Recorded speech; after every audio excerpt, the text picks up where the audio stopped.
Well, hey, howdy, hey, how's it going, everybody? So, yeah, it's that time of year again where I have to catch up with my Marvel ranking because I'm behind. So, back in was it March? It was either March or April. I ranked every Marvel movie from my least favorite to my favorite. And I think it's about time that we redo that. I don't know about you, because there's a film I'm missing. Oh no, I did I do one with Endgame in it? I can't remember. I don't think so. But there are two more films to rank, two more to add into this list. And things have also shifted around a bit. And this is the really interesting part. So I think we're going to get started here. Um, at the number 23 spot, the lowest, Thor the Dark World. I mean, do I really need to say much about Thor 2? Um, just not that great. Um, really, the best thing about it is Thor and Loki, and that's pretty much it. I don't think there's really all that much else to say. Um, Natalie Portman, I love her. She does absolutely nothing in this movie. Um, yeah, I'm just not a big fan of it, like at all. Yeah, I've seen it probably. I know I say this like every time, but I've seen it probably like 6 or 7 times, and I don't even remember anything really. There's just nothing in it where I'm like, hell yeah, that's like some really good Marvel stuff. There's just nothing in the movie that's like that. So whatever. But number 22, we have the Incredible Hulk. Easily like the most disconnected, weirdest. Like, why does this exist? I mean, technically speaking, it was the second one they ever made, but it was made at this, basically around the same time when Iron Man was being made. So Universal was making this one, while Paramount and Marvel Studios was making the other one. So that's why it feels kind of out of place, because it is. They hadn't really understood how they really wanted this universe to be connected yet. So they had to work the kinks out, and they didn't quite do that. Not at all. So yeah, if you're wondering why I keep looking up, that's because I actually have all the movies up until Thor Ragnarok posters up on my wall, so I'm able to look at them for reference. That's pretty cool. But number 21, I keep looking up there. It's a little distracting. Number 21, and my squeaky chair. Number 21 is the first Thor. Now, maybe sorry, this chair. Maybe this is just personal, but I don't love this one. I I never really did like it that much, and it certainly hasn't gotten better since then. Um, and I think it mainly has to do with the setting, because like 70% of the movie is in the desert, and nobody likes the desert. Not even people that live in the desert like the desert. I will give the movie this. It does a really good job of setting up Loki as the main villain. I think that's the best thing about the movie. For the Avengers, it does a good job, and I think Kenneth Branagh is actually a pretty pretty good director. He just has a really good way of like making scale a thing. But for some reason, whoever the director of photography was in this movie really likes camera angles that look like that. That's what Thor looks like. Thor, guys. This is Thor, God of Thunder. And the movie looks like this. Yeah, so Dutch angles are all over the place in that movie, and I don't understand it. But, you know, it's watchable. And Hawkeye's in this movie. I bet you forgot about that, but Hawkeye's in this movie. Next up, number 20. This one has really gone down for me over the years. And when I first saw it, I thought this movie was really funny. I still think this movie's really funny. I think it is one of the funnier movies in the MCU, but it's not very good. The It's just pretty formulaic, and whenever I think of like the generic template for a Marvel movie, it's Ant-Man. I feel like, and I don't really know how to say it, but main character who's kind of bad and needs a redemption story. side characters that are funny and push the plot along a little bit, and a love interest and a bad guy, and you're good to go. Oh, and a mentor. And a mentor. I just I don't know.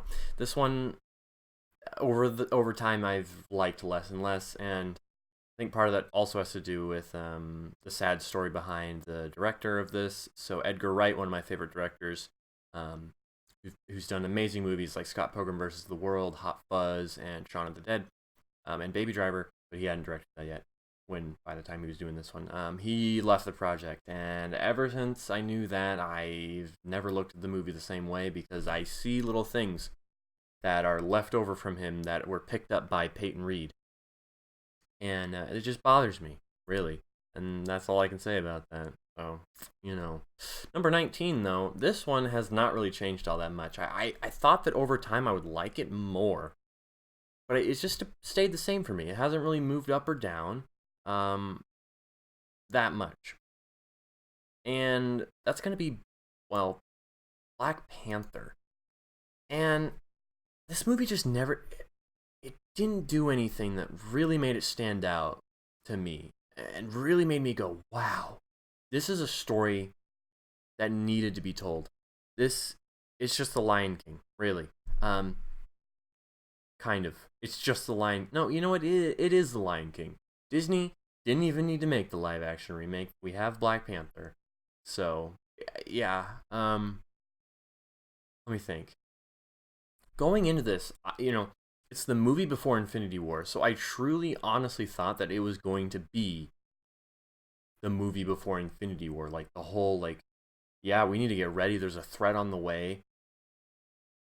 But it takes place after Civil War and long before Infinity War, so there's really nothing that's like, so it's a bit disappointing in that aspect for me. Maybe I went in with expectations that were wrong.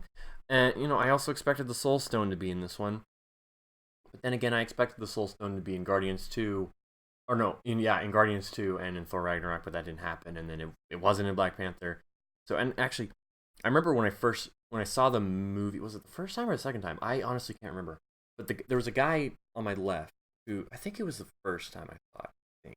But the guy on my left, I spoke to him right after the end of the movie because he kept saying things to me during the movie, and it was a little weird, but I was kind of chill with it. And then after the movie, we talked a little bit, and he was like, yo, like, I thought, that the Soul Stone was going to be, like, part of what vibranium is. And I was like, yo, that would have been super cool. Like, the meteor comes, no, they didn't do any of it. But I remember that conversation, and maybe I'm just too caught up in it. Whatever. In the logistics of things. But, overall, I love the villain. I think Killmonger's easily the best part of the movie. It's just a shame, and I say this every time. Like, half the time whenever I talk about these movies, I feel like I'm regurgitating things. But, I'm going to say it. So, it's just a shame that the movie takes so long to push him into the story.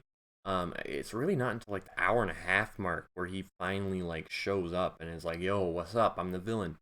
And it really gets under my skin when they set up a villain, a famous Black Panther villain, like Claw, and they kill him off. It boggled my mind. It really did, because in Age of Ultron, that was one of the best, coolest little teases, hints. That was back when if you said, oh, that's a hint at a Black Panther movie, that's when people would be like, who's Black Panther? Like the normies, and they'd be like, who's Black Panther? Like, who? And I'm like, oh, he's this guy from, Wakanda. This is place in Africa. And, blah, he's an original OG Avenger. And so, he was the person you could be like, yeah, they're making a Black Panther movie.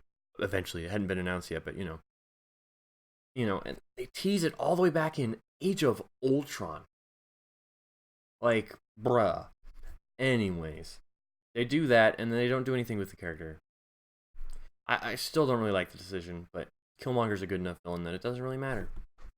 Anyways, I spent way too long talking about Black Panther.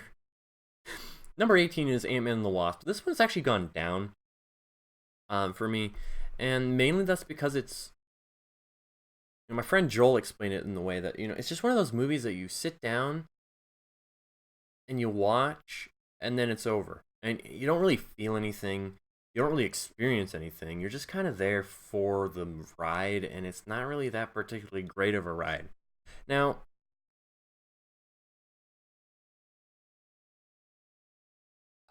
this movie's really well paced, actually, now I think about it. But there's nothing that compelling in the movie where you're just like, that's amazing. There's interesting things like the quantum realm, which we see used in Endgame, of course.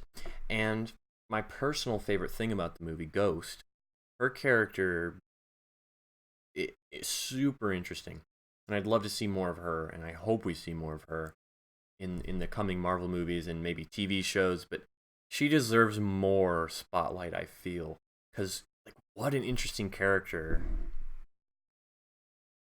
and I just want to see more of her, really. So yeah, that's Ant-Man and the Wasp.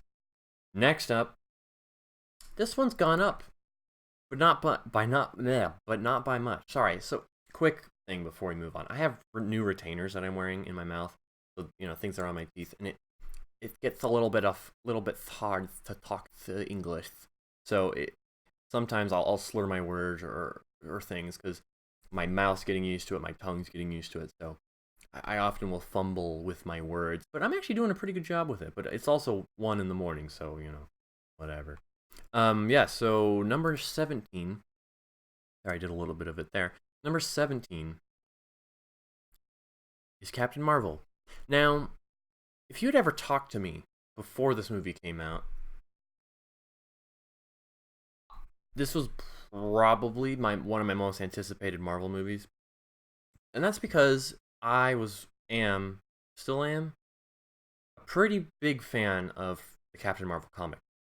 Now I know in the general MC or the Marvel community, not a lot of people even like this character that much, but she's cool enough that I'm like, yeah, I'd like to see her on the big screen. And so I had read all her stuff, and then when Joss Whedon came out and said, or was it Kevin Feige? I can't remember. I think it was Kevin Feige, but originally Captain Marvel was planned for Age of Ultron, which kind of makes me laugh. But originally she was planned to show up in that movie, and that kind of makes me think like, well, how different would the movie be? But for so long I'd been anticipating the character's appearance, and it finally happens. And the movie is okay. Really, it's just okay.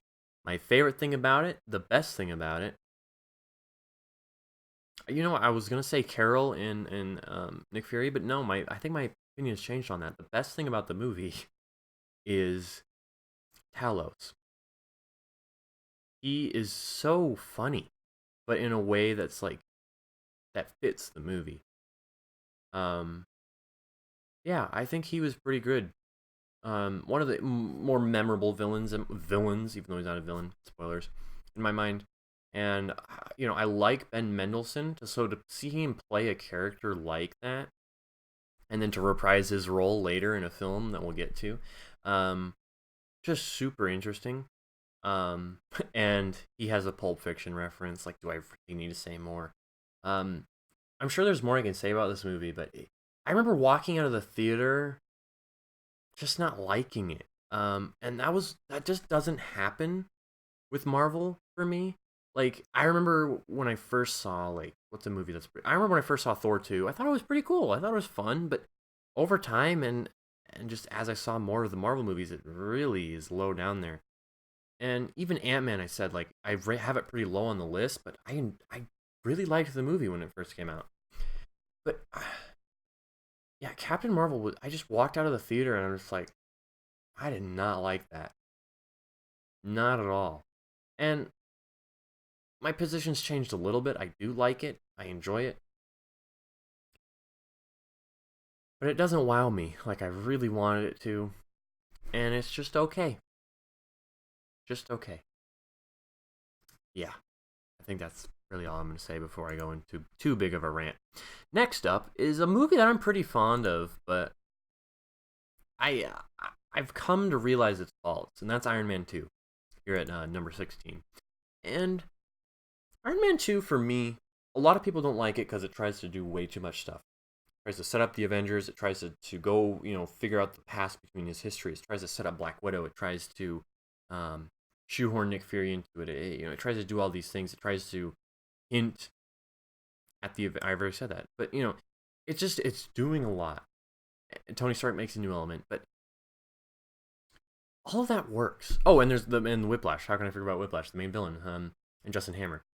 But a lot of the stuff just works for me, and I can't always say the same for other movies that try to do a lot of things and it doesn't work for me. But personally, Iron Man 2, I just like. I like a lot of the stuff in it. I love Tony Stark as always. He's my favorite Marvel MCU character, and so yeah, I just Iron Man 2 I think is pretty pretty fun, pretty okay, pretty good. Um, but I'm an Iron Man 2 apologist. If that's all you need to know about me, I'm an Iron Man 2 apologist. That should be my Twitter bio from now on. You know what? After I put this video up, I'm saying I'm changing it. So that's just hilarious. Number 15. Speaking of movies that have a lot going on that don't always work but maybe do, Age of Ultron. My God, this movie's bloated. Sorry about that. My computer's ding-a-linged at me. Let me mute it. So, Age of Ultron, right?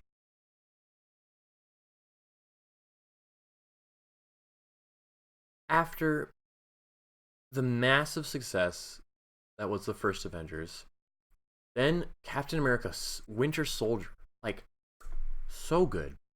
Then Guardians of the fucking Galaxy, and you're like, holy shit, Marvel's on fire. Except they released Thor 2, but we don't talk about that. What, the next Avengers is coming. This is going to be so dope.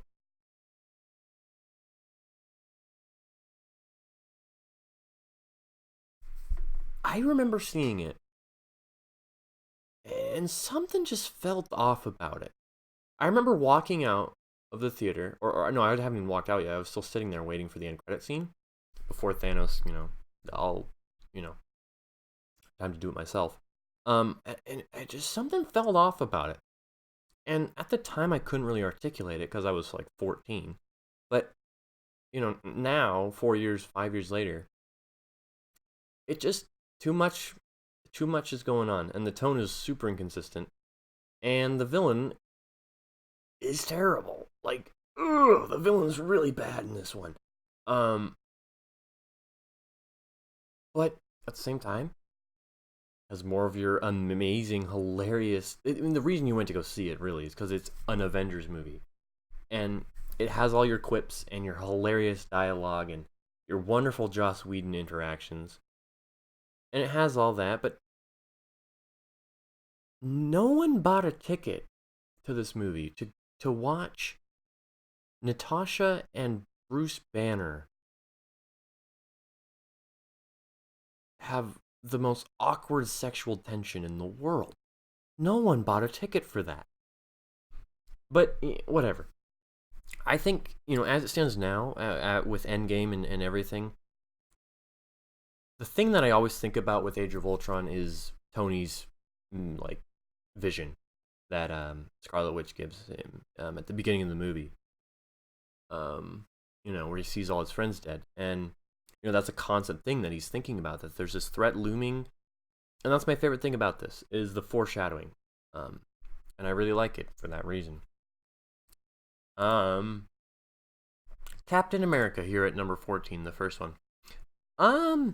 This movie's pretty good. Pretty good indeed. I think by this point and onwards is definitely when these movies start to get pretty good. Captain America 1 is a period piece about a man who just wants to do the right thing. And then he gets these powers to be able to do the right thing. And then the movie montages through World War II so that it can set up the Avengers. What the take your time, movie. The movie just kind of rushes things. And there's not enough time to breathe. And then, the Avengers. Go see it next year. Like, slow down a bit, movie. Chill. But again, like, Steve Rogers, great character. Second favorite. He is this generation's Luke Skywalker.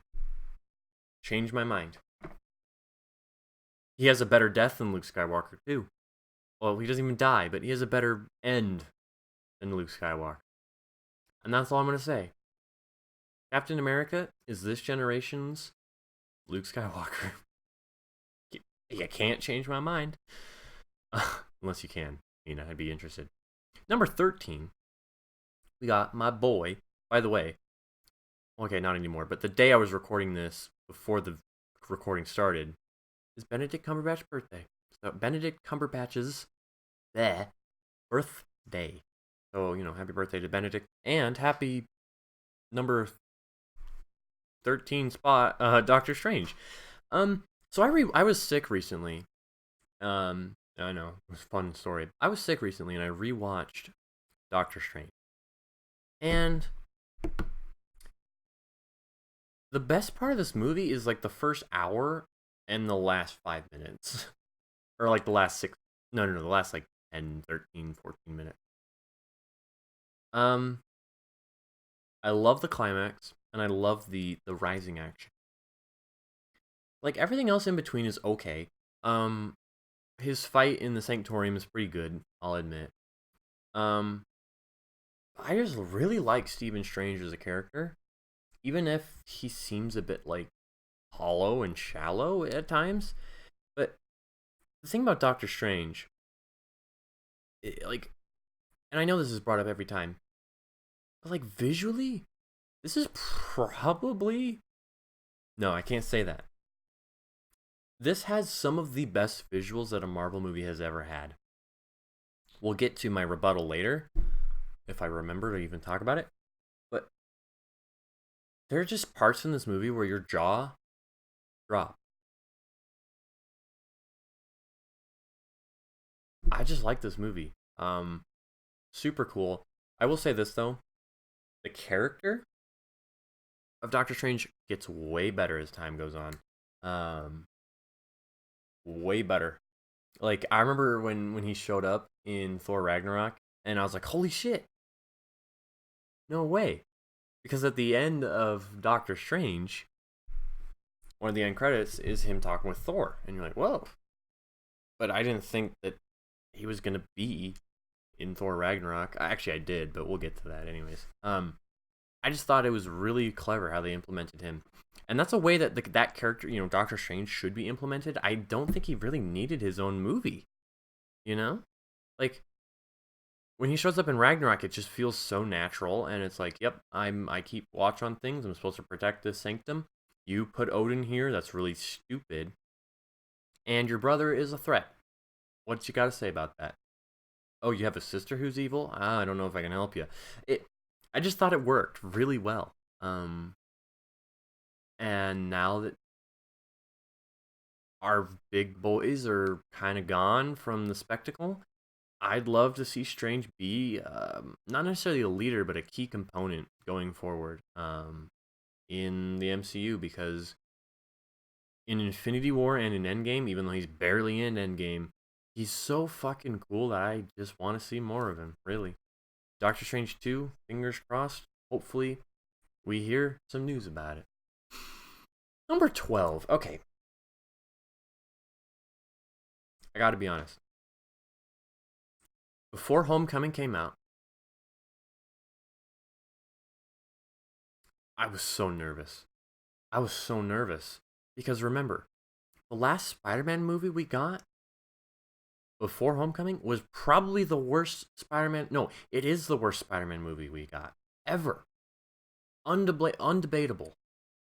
In my opinion, like, I don't think there's a single person that likes The Amazing Spider-Man 2, like, genuinely thinks it's good and enjoys it and likes it. So I was so nervous going into this, because Civil War, it was brilliant. Just so brilliant what they did. And I was nervous, man. I was nervous they were going to muck it up somehow. And they did a very, very good job. Yes, there's things that I would like to see or would have done differently. But they did a pretty solid job, man. And honestly, over time, Homecoming has dropped, I'll admit. And if you've watched my rankings, seen my rankings, read my rankings beforehand, you would know. But there's just something special, really, about Homecoming. It's hard to put my finger on, but I just it always goes back to that rebel scene when he's lifting up all the debris, and it's just brilliant. It's so like motivating, and it really gets you going, and you want him to win. And the Vulture is really good too. Personally, I think he's been surpassed. I almost said suppressed. Um, Personally, I think he's been surpassed as a villain. But he's still alive and kicking in prison supposedly. So he'll come back, obviously, along with Scorpion. So hopefully, we see more of the Vulture. That would be super cool. I'm kind of gonna start to rush things here, but at 11 and 10, I'm gonna do both of these because they're basic. No, I was about to say they're basically the same movie, but they're not. But at 11 and 10, we have Guardians 1 and then Guardians 2. Personally, I think Guardians 2, I wouldn't say is better, but I enjoy Guardians 2 more than Guardians 1, and here's why. So Guardians 2 were in Guardians of the Galaxy, squeaky chair. In Guardians of the Galaxy, we are presented with these characters that are interesting but a little shallow. But we see a little bit of what's underneath their, shells. And it's not until the second one where Gamora just sits in a field thinking about her life, her past, and what may go on in her future. It's a movie with a scene where Mantis cries when she puts her hand on Drax because she just suddenly feels everything that Drax feels.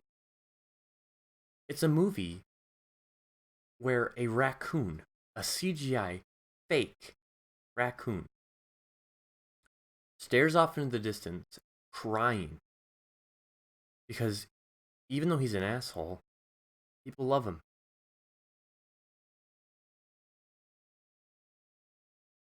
Guardians 2 is beautiful. And not to say the first one's bad or not beautiful, but Guardians 2 just really shows that James Gunn loves these characters, for one. He understands these characters. And he knows how to do amazing visual storytelling. Um, Guardians 2 is just gorgeous, too. There's kind of a joke, right? Yeah, there's a joke that pretty much every Marvel movie up until maybe Doctor Strange and Guardians 2 all have horrible color correction and everything. And it's not until Guardians 2 where you're like, oh my god, there's color in these movies again? Wow. And then ever since then, I don't think that's been a problem at all, apart from maybe Endgame. But I don't really want to get into that discussion right now. And Homecoming doesn't really look all that good, and neither does Far From Home, but that's okay. Um, I just find that funny.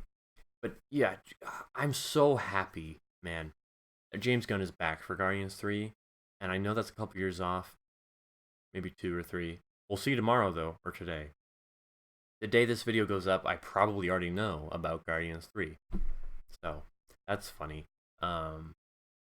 Whatever. Anyways, my mouth really hurts. That's why I keep touching myself. Anyways, I just really like both of these films. They're the modern Star Wars, and I think Guardians 2 is slightly better because of its emotional moments. And I think that's all I need to say, really. I don't think I need to say anymore. Anyways, we broke into our top 10. Number 9 is the most recent Marvel flick adventure escapade, and that is Spider-Man Far From Home. So, spoiler alert for this movie. Since it's the most recent one, not everyone has probably seen it by now, but I'm gonna talk about it. Holy yes. Um, I was I was relatively excited for this one going in, and I walked out feeling like a 14-year-old child Like I had just seen like fucking Inception for the first time, you know? I don't know why I said Inception, but that's the first thing I looked at. But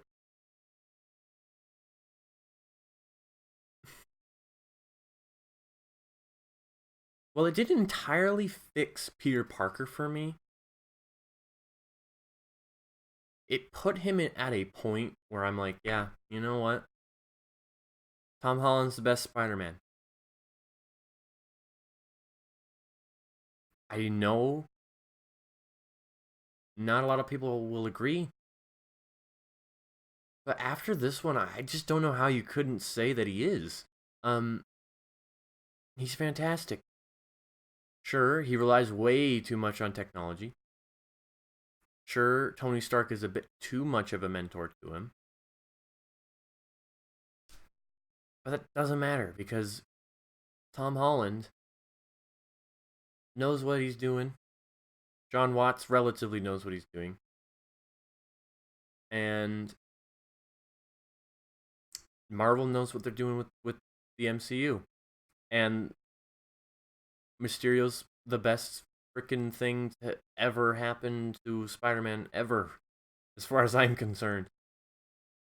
And when I said Doctor Strange had the best visuals and then I corrected myself, I mean, come on. Like the illusions in this movie, when Peter's stuck in them for the first, like, Jesus, they're so visually gripping. And that scene with Tony Stark coming out of the grave, oh my god, it just gave me literally like my whole arm. I remember watching it, my arm was just like chills, dude.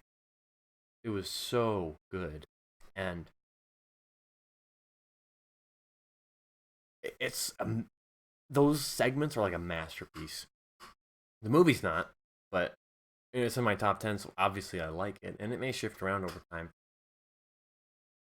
And this movie's hilarious. It actually might be the funniest Marvel movie too. Maybe I could rank them by funniness someday, but they're all relatively funny. But yeah, there's something about this one that just works. And I don't know. Maybe it'll be like Homecoming, where over time I'll lower it, but I don't know. Because beforehand, Homecoming was definitely, I think originally Homecoming was in my like top five. Really, I liked Homecoming a lot when it was a thing. But you know, Far From Home isn't Homecoming. It's Far From Home, which is a movie I like better than Homecoming. So there you go. We're moving on. So number 8 is Iron Man 3. I love this movie. I It's so good. It's so creative, so imaginative, so funny, and brave. This is an argument I never hear anyone talk about. But Iron Man 3, on paper, was a huge risk. After pretty cookie cutter, normal, successful movies, Marvel made a movie that didn't care what the audience thought. Didn't care what the audience wanted either. They just made a movie. the Shane Black made the movie that he wanted to make. And there's no like calculated board meetings behind this one as far as I can tell, cuz it there's nothing formulaic about this at all. Like I say this literally every time, but Tony Stark uses handcuffs, gasoline, and a microwave to kill somebody. Does any other Marvel movie have anything like that? Hell no. Iron Man 3 is just so creative and unique to me. And I love it. I love Iron Man 3. Truly. And especially after the Avengers, they're just. This movie was a risk. Big risk. And it worked in the end, really. Um, I have really nothing bad to say about Iron Man 3. Number 7. I don't even know if I'm counting at this point. It's 1:30 in the morning. Iron Man Uno at number 7. Yeah, this movie's great. Like really, it still blows my mind how good this movie is. and how it's the first one they made, and it's still in my top 10. It's that good. Um, and it literally it all comes down to Tony Stark. I think that's the main reason why this movie is just that good. It's fantastic. Excuse me. Really, the only bad thing I have to say about it is the villain. Everything else is just really good. Honestly, I've said a million things about that movie in my life. Number six, we're almost to the top five. Number six is the flip flop of the century. This one, literally, on certain days, is my favorite. I'm just kidding. This one flip flops a lot for me though, between top five and top 10. But it's Captain America: The Winter Soldier. I mean, undeniably a great movie. I'm looking at you though, Fernando. If you're watching this, like, you need to rewatch this one, man. Um, this one's just it again. It took the character of Steve Rogers, who is Luke Skywalker of this generation, and flipped him on his head. Everything he put his trust and he based his reality in completely betrays him. And I've never seen a movie that has done that before. Captain America is very black and white, and then in the Winter Soldier, nothing is as it seems for him. Nothing. The world is not a cookie cutter. The world is a hack job cut with like a toothpick that then breaks. Then you have to use a knife to finish the job. If that even makes sense to make a cookie. Winter Soldier, it's so good, man, and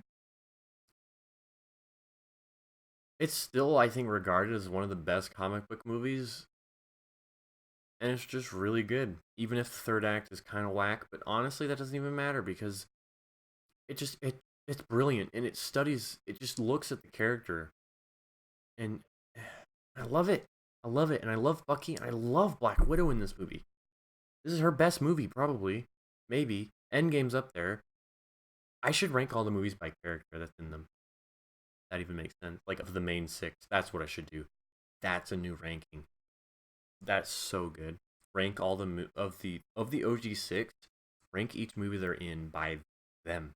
That's such a good ranking idea. Anyways, moving on. Um, yeah, Winter Soldier, really great, subversive, clever, brilliant. Just all these words you can use to describe it. Cerebral. There you go, cerebral. And it, yes, it's just great. I love it. It's so good. I want to rewatch it right now, but I can't. But we're in our top. We're in our top five. My top five, not your top five. My top five. Okay, number five. For some reason, I don't understand it.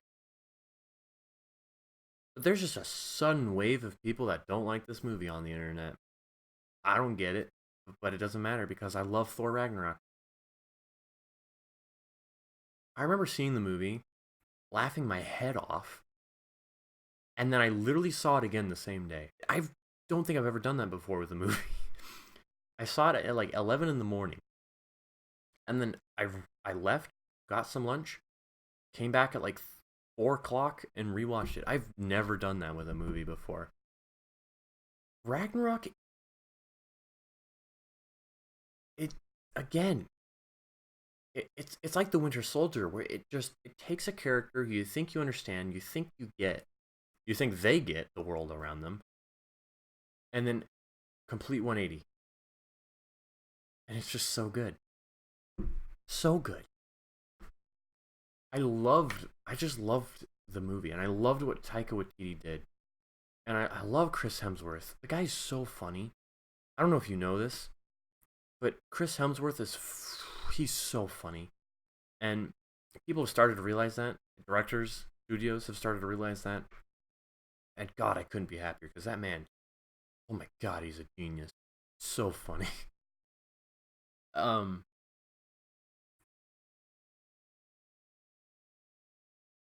I mean, really, all you have to do is play the immigrant song in your head to understand how good this movie is.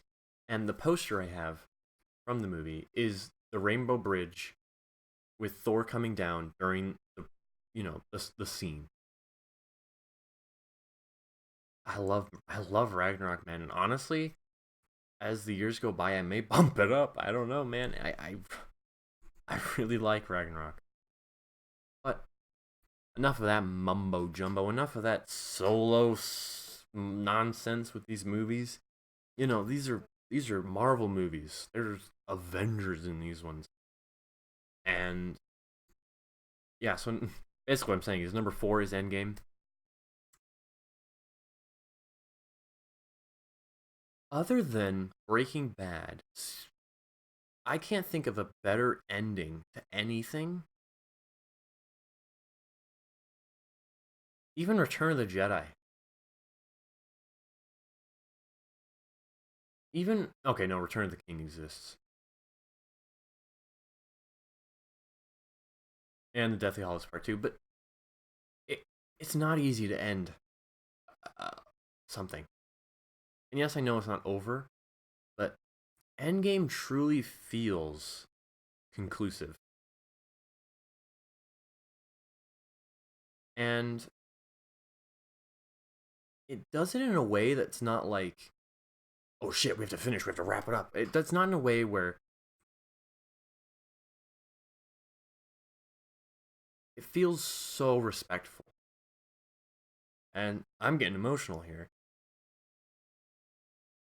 but thinking about it, man, I was 7 years old when Iron Man 1 came out.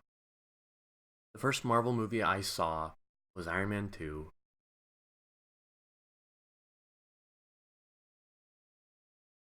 I remember seeing all these movies except like these are a huge part of my life, huge part of my growing up, huge part of my teenage years, huge part of my just social environment.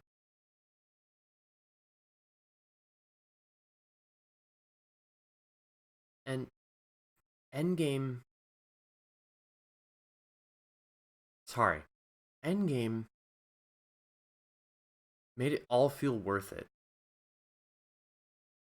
Endgame was a reward that I don't think I will ever experience ever again.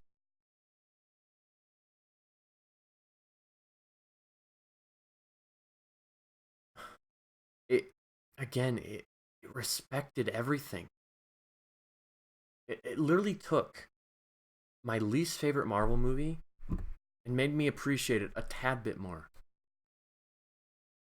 It took characters that I don't remotely care about all that much,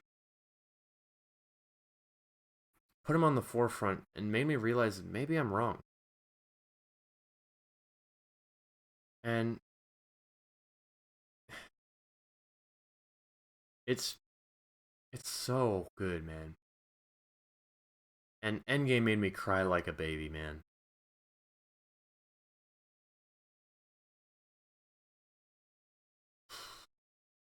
I don't want to talk about this movie anymore because I'm just sad thinking about it, but it's over, man. Tony Stark, Captain America, Black Widow. Yeah.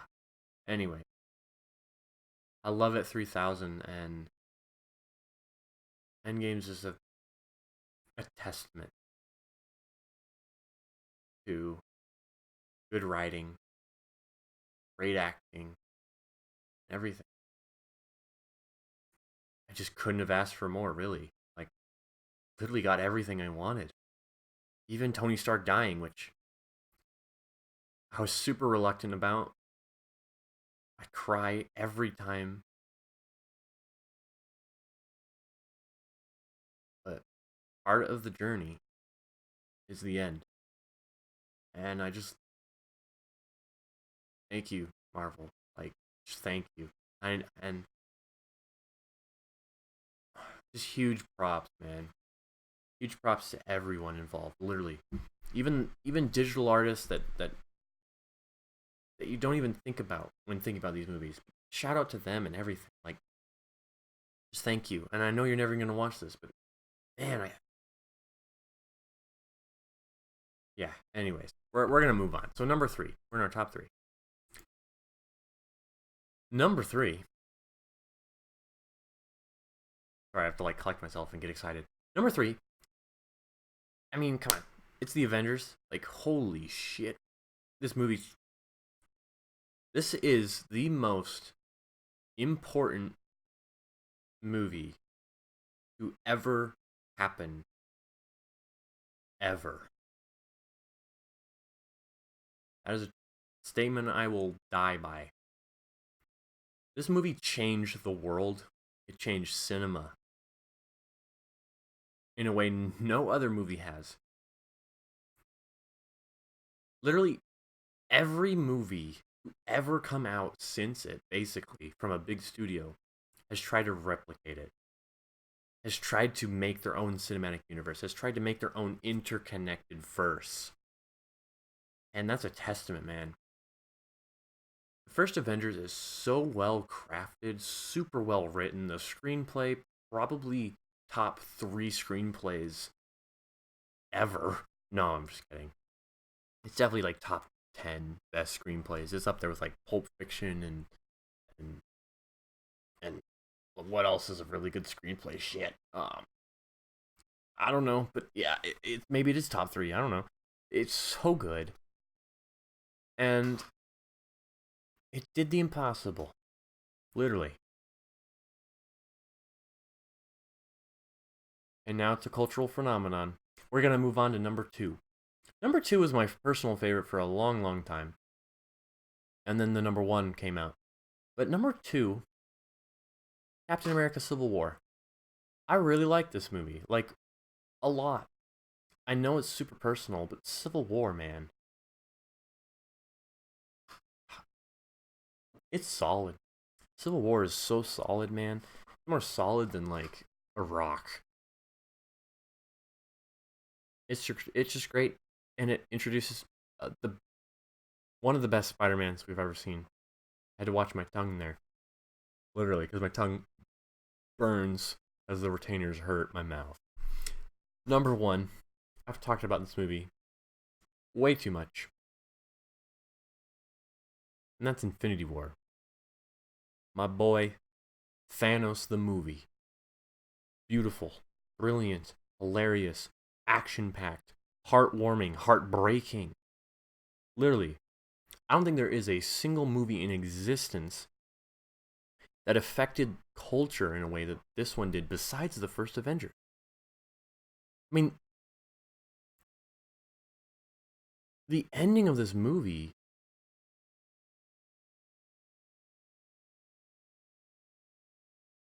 everyone talked about it. Everyone. Even people that hadn't seen the movie, even people that don't give a shit, talked about this. And the ending of this movie honestly made me rethink the whole MCU. It made me reappreciate everything it had ever done. Because I remember going into this, I was like, okay, as Thanos, he's gonna try to get all the stones, and he won't, and they're gonna kill him, and it's gonna be over. I thought it was gonna be very formulaic, very similar to Age of Ultron.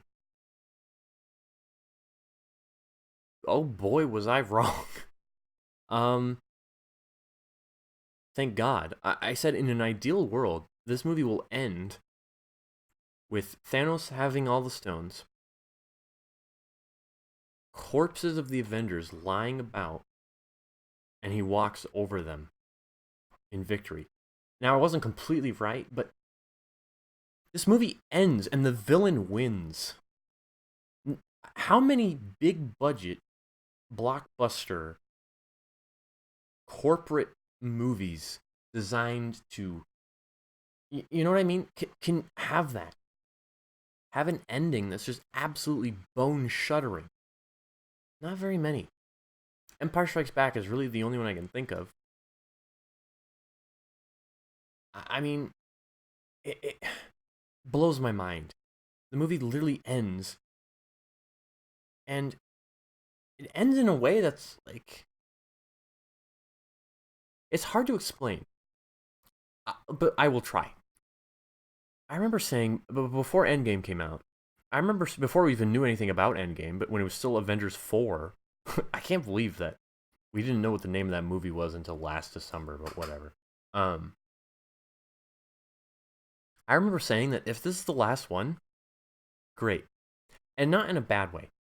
Because, yes, if Infinity War was the last one, for a lot of people, they would have been super disappointed. But if the literally, if the entire MCU ended with that and a smile, I literally would shit my pants. And I just remember telling people that, you know, if this is the last one, I mean, the MCU could literally just stop from now on, and I'd be satisfied. And that's a really, like, the movie in itself is not satisfying because the heroes lose, and everything that had been working up to was just pointless. But at the same time, and this is the reason I love the movie so much, is we have such a compelling villain, and the villain wins. The main character of the movie is Thanos. Does that make sense? I mean, good God. I just. I love Infinity War so much, man. And everything it stands for. And again, I know I already said this, but the a big. I just don't know how to even word this properly, but Marvel had been playing it safe for a long time. And fantastic. Literally, fantastic. Anyways, guys, I gotta go to bed. Comic Con. Oh God, the Fortnite event is at 11 in the morning, and I'm not gonna fucking wake up in time. God dang it, I'll have to set an alarm. Anyways, that's completely unrelated. Comic Con today, technically, when you're seeing this video, but you've already seen it, probably. We're getting new Marvel movies announced. So, yeah, fingers crossed, man. Fingers crossed for Thor 5. Because we already got 4 announced, so you never know. Anyways, guys, thanks for watching. Let me know why Civil War sucks in the comments down below. I love you guys. All 2 of you to watch. Wait, peace out.